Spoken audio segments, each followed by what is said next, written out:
fairly even. We get a lead, and then the second period, the game just fell apart on us. And took a couple penalties. UConn ramped it up. Wasn't happy with the second period. Challenged them. Came out. UConn gets that fluke goal early. We come right back. I think UConn deserved that game tonight, but Michael Carvel continues to be as good a goalie as I've had at this level, and proud of the group. It's tough we took 4 out of 6 points. No, 5 out of 6. 5 out of 6 points against a team that was ahead of us in the standings. A good team. So very happy with the weekend. What made Carvel so tough? What made him tough? I'm not sure what that means. What made him Why is he so good? why was he so good tonight? He's been good since January. I don't know if you follow our team, but he's got like a .960 save percentage since January 1st. And he's like a lot of players. He's building confidence. He's been there 3 years. He's had a lot of experience that allows you.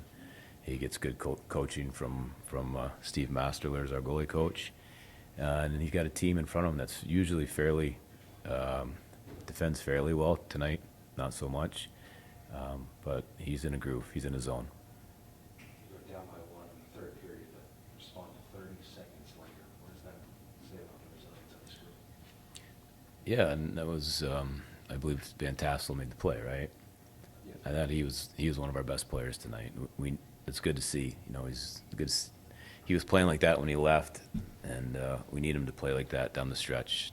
We kind of shortened the bench, which was already short due to sickness tonight, and that was a huge play by Van Tassel to come right back. You give up that fluke goal, those sucked the wind out of the building, and Moose's goal brought it all right back pretty quickly. Yeah, Coach, no fourth line center tonight. How did that kind of affect what you were able to do in terms of the lines, especially later in the game there? Yeah, it's odd when you have 11 forwards instead of 12. We had a bit of a rotation. We wanted to get Moose to some extra shifts. I didn't start the night thinking that Van Tassel would play center, but he was playing well, and we weren't doing great in the draw, in the face-off circle. So I thought that was a good move to get him more ice time and get him in the middle, get some size. But yeah, it's not enjoyable. That last night was great. We had 4 lines that were all playing well. I could just turn them, and it was easy.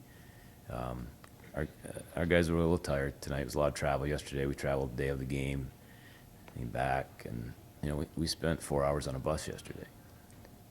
It adds up, and our league, that's just the way it is. And UConn only had to spend an hour and a half. We had to fight through traffic on Friday afternoon traffic, and you knew they were going to be desperate. They played really well.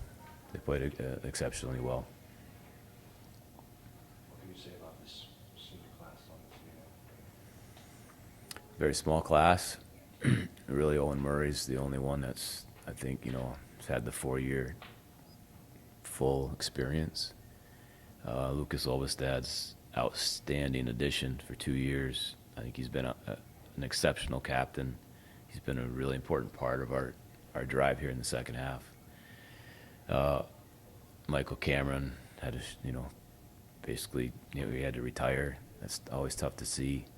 But the kid that I feel bad for is Kennedy O'Connor. I've never seen someone's body break down at the most inopportune time and time again. It's just like every time he's had a chance, he starts playing well. His body has let him down, and he's been an exceptional teammate.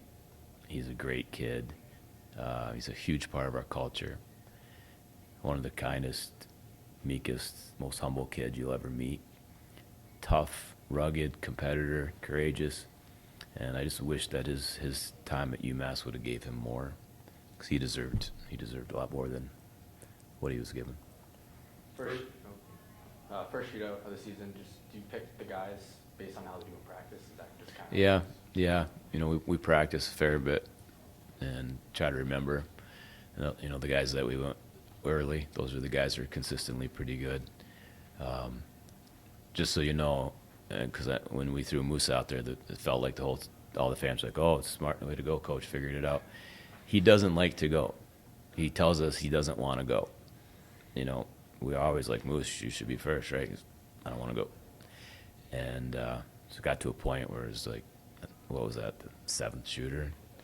So maybe, you know, happy for him. You know, it was great to have Moose score that goal just to end that game on senior night. It was it was the right way. Felt right to end it that way. Was there a message? Was there a message you gave to Carvel over winter break, or that he told you about his mindset that you feel is reflected in the performances he's been having? Yeah. Mike, you know, had a long injury, struggled coming back from it, which is very expected. We had some discussions before he went home. He went home and he had a very specific and very smart plan on how to use that time. And I give him a ton of credit because he was a new goalie when he came back.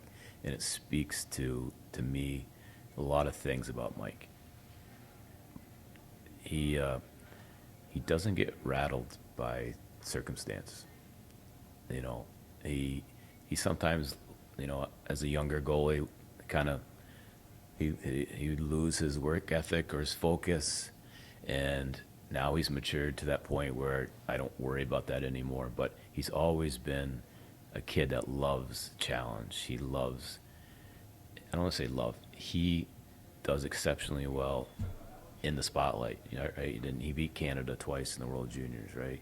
Tonight, you could just see it. Like he rises to occasion when he does the right things and pays the price, and you know all the thing that we need him to do. When he does them, he puts himself in a great spot, and then he has just this uncanny ability to not be phased, which you know, which is pretty unique, and it's going to serve him well. Hey, Coach, you say Ravel's made a lot of those changes over break, but is there anything you notice your staff make in terms of changes, or Coach Steve Massler's make over break to maybe help him get to that level as well? Again, Steve showed me the plan that him and Mike came up with, and also with Utah. And again, that's what I said. It was very specific. It was I'm not going to share the parts to it, but when they showed it to me, I was like, okay, we're taking this seriously.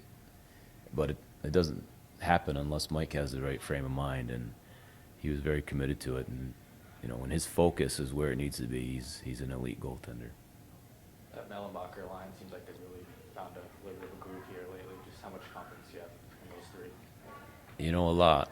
And it's great to have that. I feel like we've kind of really cemented 3 lines.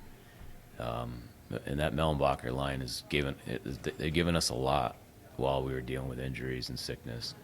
And they could have won it there and right at the end of the game tonight. I think it was Dunn had a good chance.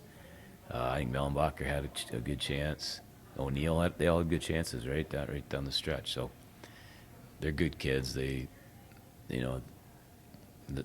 found chemistry, and it's awesome. It really helps to have that, whether they're our second, third, fourth line, whatever you want to call them. I put them over the boards now, and I'm like, all right, this line might score a goal. That's awesome. We need more of that. Anything more for Coach? Thank you. Thank you.